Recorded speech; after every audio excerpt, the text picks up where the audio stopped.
నమస్తే, చెన్నై నుంచి సుబ్బలక్ష్మి. ఈరోజు నేను రోజా పువ్వులతో ఒక చారు వెరైటీ చేసి చూపించబోతాను.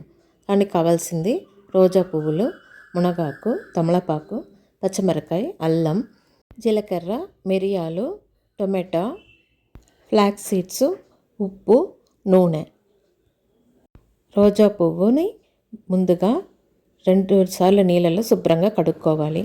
ఆ తర్వాత మిక్సీ జార్లో రోజా పువ్వులు, తమలపాకులు, మునగాకు, జీలకర్ర, మిరియాలు, ఫ్లాక్స్ సీడ్స్, అల్లం, పచ్చిమిరకాయ ఇవన్నీ వేసి ముద్దగా ఉంచుకోవాలి. టమాటాలు కూడా ఇందులోనే వేసుకొని రుబ్బుకోవాలి. పొయ్యిలో పెనం పెట్టి పెనం వేడెక్కిందే నూనె పోసుకొని సన్నగా తరిగి ఉంచుకున్న వెల్లుల్లి రెబ్బలు వేసుకొని, పచ్చిమిరకాయలు వేసుకొని, కరివేపాకు వేసుకొని తాలింపు పెట్టుకోవాలి. ఈ తాలింపుని కొంచెం వేపుకోవాలి.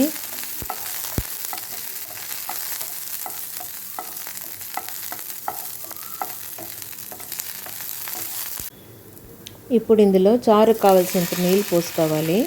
మనం మిక్సీ కడిగి ఉంచుకున్న ఆ నీళ్ళు కూడా దీంట్లోనే పోసుకొని బాగా మరిగించుకోవాలి. ఈ మరుగుతున్న నీళ్ళల్లో రుబ్బించుకున్న ముద్ద వేసేసి బాగా కలిపి కాసేపు మరిగించుకోవాలి.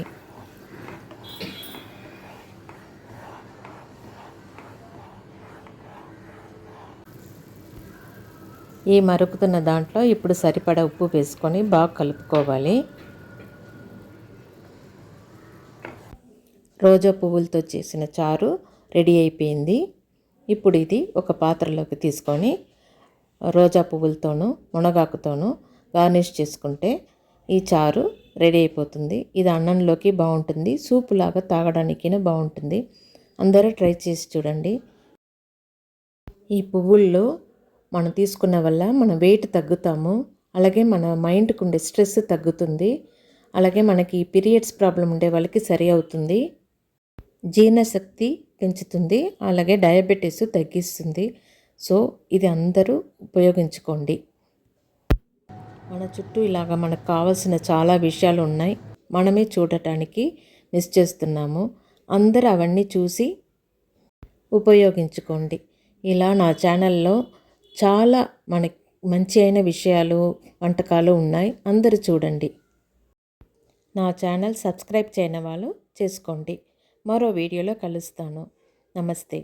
Thank you.